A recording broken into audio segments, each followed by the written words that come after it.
So we got a couple of updates that are coming out of the Las Vegas Raiders camp. If you guys have not heard, Lonnie Johnson suffered a broken fibula just a couple days ago during Saturday's practice, and he is out for the season for the Raiders. Now, this is really, really unfortunate for the Raiders. But with that, the Raiders have started to make a couple of changes, and one of the big things that we're now actually seeing is that the Raiders have apparently put Chris Smith II in that Lonnie Johnson role. And I think it's important to talk about what Lonnie Johnson was supposed to do for the Raiders and why putting Chris Smith in there is now going to basically have this guy taking like 700 snaps for the Raiders this season. One of the things in the NFL is, you're generally speaking not playing base defense all that much. I do think the Raiders will play more base defense this season than they did over the past 2 or 3 seasons, but it's still not like you're going to play base defense like 50% of the time. Right? Most teams play base defense like 15%. And that too, a lot of that comes in like, third and fourth and short situations or goal line situations. But the Raiders are going to be utilizing a lot of cover 3 looks. And they're going to be getting into this big nickel package, specifically given that they have both Isaiah Pola-Mao and they have Jeremy Chin. And that big nickel package was the key for the Raiders with Lonnie Johnson. But unfortunately, because he is out for the season, it's now going to be Chris Smith taking over that position. In fact, Jesse Merrick puts it out there saying Chris Smith is getting the first crack at the high safety spot opposite of Pola-Mao in the big nickel look for the Raiders. That's the spot Lonnie Johnson was in before he got hurt. So what Jesse Merrick is saying here is that Chris Smith is getting the first look at that post safety position, right? And when he says big nickel, he's talking about, Isaiah Pola-Mao comes down into the box. Jeremy Chin comes down into the box. You got 2 safeties essentially playing both slot sides. And you basically just keep one safety high, which is called the post safety. And he's basically saying Chris Smith is now that guy. And we've already known that Lonnie Johnson was the guy before, but now it's going to be Chris Smith. And I think this is very, very interesting because Chris Smith has not played a whole lot of snaps in the NFL for the Raiders, but this year he's going to be expected to play a lot of snaps. And I wonder how he's going to end up working out for the Raiders because Smith was a good safety at Georgia. Like, he may not have been a guy you're going to take in the top 2 or 3 rounds, but he was a good, productive football player. And there's no reason why he can't be a good, productive role player for the Raiders as we kind of continue. Past season against the Denver Broncos, in that game, he did make a couple of tackles. Like, it wasn't great. All of those snaps did come late in the game, but he did make some good plays in that game, right? He made a couple of tackles. He was in coverage a couple of different times. It's not like Chris Smith was absolutely terrible. But this year, he's going to have that opportunity to kind of prove himself. And I'm excited to watch what this guy brings to the Raiders. If there's any way to actually get better as a football player, it's basically to be just kind of thrown out there and figure it out, right? Get those reps, get better, kind of learn it, as you're kind of going. And the fact that Chris Smith's the guy who the Raiders are now going to rely on is interesting as hell. Some people mention, is it possible the Raiders swapped Corey Bennett to that free safety position, given that he was such a good cornerback for the Raiders, and obviously this scheme doesn't really fit him? I'm going to say no. I don't think making that switch from corner to free safety is as easy and, as like transparent, right? I think there's a lot of rules and those type of things that, as a corner, you're doing things a little bit differently than as a free safety. But it will be interesting to see Chris Smith as we kind of get into this season. Now, this Thursday is the Raiders' first game. The Raiders are playing the Seattle Seahawks. I expect Chris Smith to get a lot of snaps in that game. And if he struggles, or if we realize that, hey, what the Raiders are kind of doing right now, it's just not good enough. At that point, I could definitely see the Las Vegas Raiders saying maybe we need to go out there and target a free safety. And there's a lot of good players out there that the Raiders can obviously bring in. But to keep in mind, bringing a guy in is just not as easy as like, let's just bring them in, right? You got to understand, although it is still training camp, it's not as easy as getting a guy like completely caught up at this point, especially. They're getting him completely caught up with all the verbiage and everything that the defense has already kind of installed over the first 3 weeks. Is not super easy, but obviously if there is a time to add a starting caliber free safety, right now is obviously the best time. We'll see what Chris Smith brings to the Raiders. I am excited to watch this guy. You draft a player, you want that player to play. And I also do expect Trey Taylor to get some looks as well. We'll see as that time kind of comes. Let's go ahead and move forward. There's another update that's kind of coming out here. I want to talk about this, man, because what I'm hearing about Greedy Vance is that this guy looks really, really, really, really good at this point. And the guy made multiple plays not only today, but he's made plays over the past couple of days. And one of the things that I personally heard is that Greedy Vance has been absolutely locked down as he's kind of in coverage, not necessarily being targeted as much, right? So he doesn't have multiple opportunities to like break up passes and those type of things. But Greedy Vance has looked really, really, really good. This is a huge positive for the Raiders because, you know, we've heard the reports of Darian Porter. The guy, Porter, is going to be a starting caliber corner, I think, for a really long time. There's obviously potential with him, but now people are saying Greedy Vance may be like that next guy for the Raiders. The fact that this guy had 5 interceptions just in the most recent season in college, the fact that he's had multiple interceptions in camp as well, right? Like during 11-on-11 periods. I think there's something real with Greedy Vance, and I want to see this guy actually get out there against the Seahawks and see what his tape kind of looks like. Again, there's no better way to judge a player than actually watch the tape. Practice is great and all, but you get used to the guys you're kind of going up against. You get used to the quarterbacks and the routes and those type of things that they're running. And it's completely different when you're out there playing a real life game essentially, right? 11-on-11 football, full speed. You're hitting people, you're making tackles and those type of things. But Greedy Vance is the guy to kind of keep an eye on. And according to the reports, this guy's looking really, really, really good right now for the Raiders. Again, I want to see what this guy can do out there before we start to crown it. But it's also a great sign that, you know, Pete Carroll comes in. He's a guy who's had a lot of success with secondaries in the past. It's a great sign that this guy's able to come in and have success, right? Not only like, you know, you're bringing in UDFAs. You're bringing in guys in like round, 3, 4, 5, 6, and 7. And you're not just drafting them to draft them, which the Raiders have historically done, but these guys are actually playing meaningful snaps. They're actually getting opportunities. They actually are fitting the part. Cameron Richardson, I thought, based off his tape, he didn't really look that good last season. I thought that this guy may not be with the Raiders, that much longer. And I would have thought the exact opposite with Jacorian Bennett, to be honest. And I think most people would have probably said the same thing, that Jacorian Bennett is the Raiders, future at that cornerback position, at least for the short term. But Jacorian Bennett might not actually make the roster, which is kind of crazy to think. But Cameron Richardson might actually start for the Raiders, which again, is just another crazy thing to kind of think, right? But that's where we're kind of at right now, right? Pete Carroll has a scheme and system. He has guys that, he feels that on tape, like, this is kind of what we need. And if you can do this in college, and we kind of want you to do the same thing in the NFL. If you're able to do it, you'll be able to have success. And we're kind of seeing some guys, have a little bit of success. Eric Stokes is considered a starting corner for the Raiders. He wasn't a starter for the Packers in the most recent season. 2 years ago, he kind of started to lose some playing time because he was struggling. And here he is, year 5, going to potentially turn it around. Like, apparently he's already won the job for the Raiders. And now it's really that opposite cornerback position. And from the reports, it seems like Darian Porter is kind of the guy in the lead, but Cameron Richardson and even JT Woods are competing for that spot as well. And do keep in mind, the Raiders probably only going to start 2 corners. I think we'll probably have a lot more safeties rotating in the slot positions, right? The strong safety position as well as the slot corner position and nickel packages. I think we're going to have a lot more safeties on the football field. Jamal Adams will probably be in there a lot as well. And there's another interesting update with Jamal Adams. That is that Jamal Adams, for the first time, he did not do this in the past. Sean Reed says that he's seeing some first-team linebacker snaps for Jamal Adams. Now, this one's interesting because keep in mind, Jamal Adams has not taken first-team snaps for the Raiders at linebacker. But if there's one thing we know about this coaching staff, it is that if with the third string or second string, if you're having success, you're going to get first team opportunities. If you look good, you're going to get those opportunities.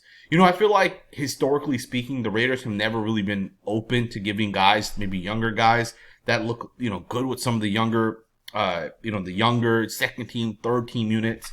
I feel like the Raiders haven't always given those guys opportunities. Amari Gainer is a great example of this. Last season, he looked really, really good in preseason, looked like our best linebacker on the team. And he played literally no snaps during the regular season. And I feel like we've seen this happen kind of over the years as well. Malcolm Koonce was an absolute star pretty much from the very first preseason game. Literally, I think his first ever preseason game in the NFL, he played like 12 snaps. He had like a sack, had multiple quarterback hits. Like, he looked really, really good, but he never really got meaningful snaps until like his third year in his NFL career. And again, I feel like this regime does things a little bit differently, where they will throw in the guys that are having success. And Jamal Adams is apparently that guy for the Raiders right now. Now, this does also kind of make it interesting. Who are your two starting linebackers at this point? From my understanding, Jermaine Pratt is the guy that's in there with Jamal Adams today. Obviously, they rotate other guys in as well, but those who were the guys getting a lot of the snaps together, I think that would be our two best linebackers on the field. Now, Jamal Adams is not a traditional downhill linebacker. Adams is obviously more so of a, he's on the smaller side. He's more so of like a safety linebacker hybrid. You can make that work, right? In my opinion, you can definitely make that work. The Dallas Cowboys had a guy named Marquise Bell who came out of, I believe, Florida Atlantic. But they had this guy come out of, named Marquise Bell, come out of college. And Dan Quinn, 215-pound safety, converted this guy to a linebacker. And they made it work, right? They basically just stacked the box, right? If you just put one extra guy in the box, if you can't block it because it's just one extra guy, you can put smaller guys in, right? It could work. And I think that's kind of what Pete Carroll's trying to do in this instance, right? He's trying to give the Raiders defense an advantage. We're going to keep an extra guy in the box, so we'll have the numbers, but we're going to have speed out there as well. Isaiah Paul-Amal on one side, Jeremy Chin on the other, Jamal Adams right in the middle. I think the Raiders defense this season is going to be a really, really, really interesting defense based off of the alignments and those type of things. But I really like to see Jamal Adams get an opportunity. And I love hearing this as well, right? I think right after Maxx Crosby, Jamal Adams is, and you can even make the argument Jamal Adams could be smarter than Maxx Crosby. It's hard to say, right? Because Maxx Crosby is so smart already. It's kind of hard to compare like football awareness and those type of things. But like, we've had players in the past, like Yannick Ngakoue is a great example. A guy who might not be, like super football aware and football smart. We've had guys, recently, right? Guys maybe just aren't football aware, right? Maxx Crosby's super, super, super aware, super smart. And Jamal Adams is right there as well. As is like Jermaine Pratt, for example. Jeremy Chin is super smart as well. So, again, I think for the Raiders, Jamal Adams could definitely work out, and you can make him that hybrid linebacker, and he can start as well. It's going to be an interesting season, I'm telling you guys. So many different things this season for the Raiders, so many different guys that will kind of come in and out. I'm excited. I'm really, really, really excited for the Raiders to see what we can kind of do as we get into it.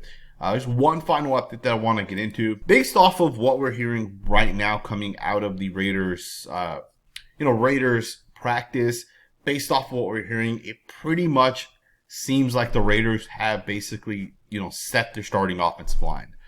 Ryan McFadden says the Raiders' first team offensive line today was Colt Miller at left tackle, Dylan Parham at left guard, Jordan Meredith at center, Jackson Powers-Johnson at right guard, and DJ Glaze at the right tackle position. So it seems like right now, this is the most consistent offensive line first team unit that they've kind of utilized over the last 3 or 4 practices. So it does seem like at this point, Jackson Powers-Johnson will be the Raiders' starting right guard, while Jordan Meredith will be the starting center. Now, obviously, anything can happen. Things can obviously change. If Jordan Meredith struggles, like let's say against the Seahawks, he struggles, and the Raiders feel like, hey, you know what? Alex Kappa may not struggle if he was in that right guard. They might swap Powers-Johnson back over to the center position.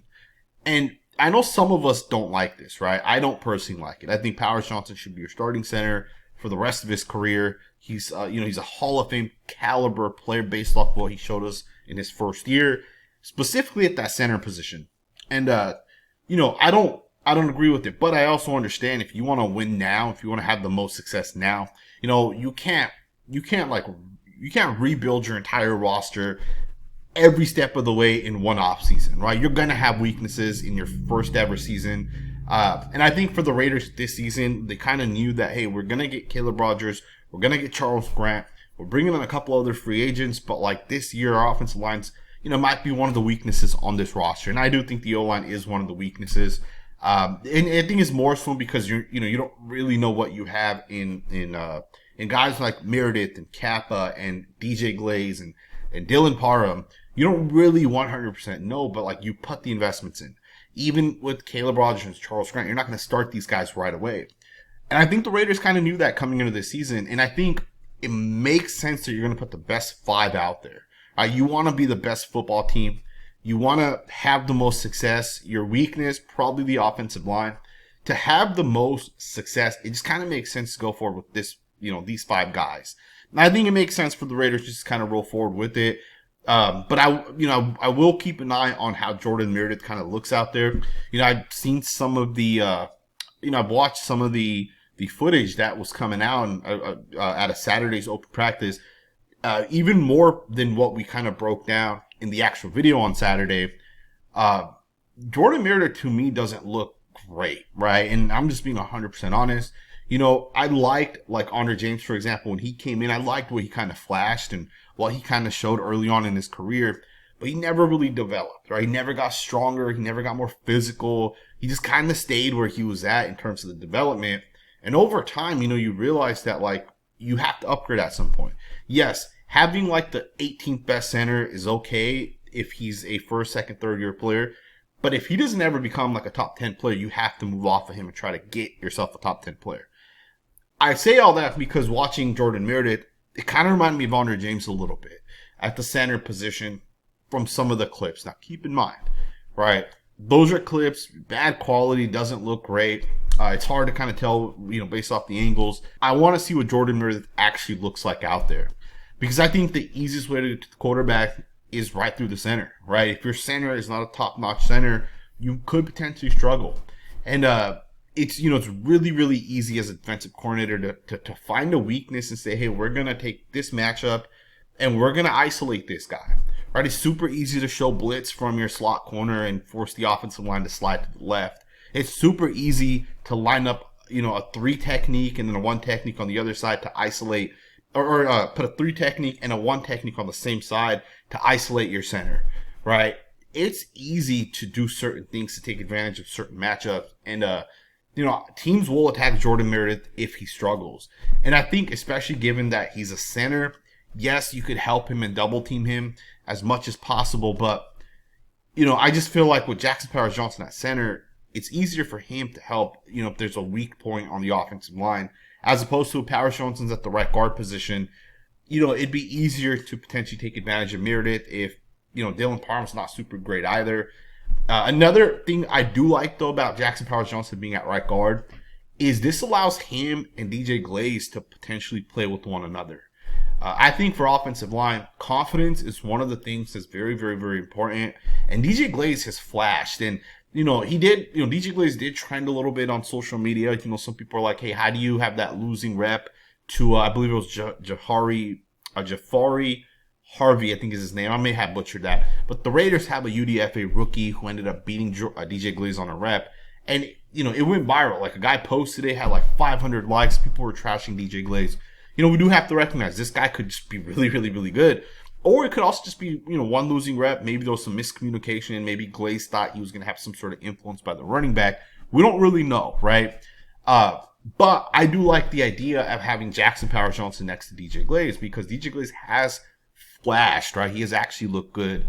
Last year, he's looked good in some reps that I actually even saw from Saturday. And I think having Jackson Powers-Johnson next to him will also benefit him, right? Because he knows Jackson Powers-Johnson is an elite offensive lineman. He'll be able to help DJ Glaze out. When these guys double team, right? If the Raiders run like duo to that side, or maybe it's a power run where they pull Dylan Parham and right guard, right tackle double team at the point of attack, those guys are going to move people, right? DJ Glaze has elite run blocking upside, right? Kind of like how Colt Miller had when he came into the NFL. And Colt Miller's developed it. He's an elite run blocker, right? He moves pretty much anyone at the point of attack. DJ Glaze kind of has that in his, at least in his tape from last year. Now, he'll have to develop it. We'll see if he can. But, to me, I don't hate having Jackson Powers-Johnson next to DJ Glaze. But we will see what the offensive line kind of shapes out to as we kind of go forward. But right now, it does look like this will be the Raiders group they're going to stick with. I don't expect this to change. It hasn't changed. I think today was the 4th practice that they've kept the same offensive line unit. The only one thing they did in those 4 practices is one of the 4 practices they did let Alex Kappa take first team snaps. but it was only once, and it was for a short time from what I've heard. And at this point, it's been Jackson Powers Johnson pretty much with the first team group, right? So I do think JPJ ends up starting at right guard. Don't love it, don't hate it. We'll see how it kind of works out as we go forward. I agree with putting the best 5 out there, but I also think the Raiders got to keep it fluid. If a Meredith struggles, you got to put JPJ back at center. See if Alex Kappa can play right guard a little bit. If Kappa struggles, give me Munford at right guard. Give me Caleb Rogers. He's supposed to be the future. If you're in week 3 or 4, put Caleb Rogers in. Let the guy start. The best way to get really good is to essentially take those snaps. So we'll see what ends up happening. Let me know what you guys think in the comments below. What are you guys' thoughts on the O-line? What are your thoughts on some of the other guys that we've kind of talked about in this video? Let me know in the comments below. Thumbs up, subscribe, and I'll see you guys next time with another video.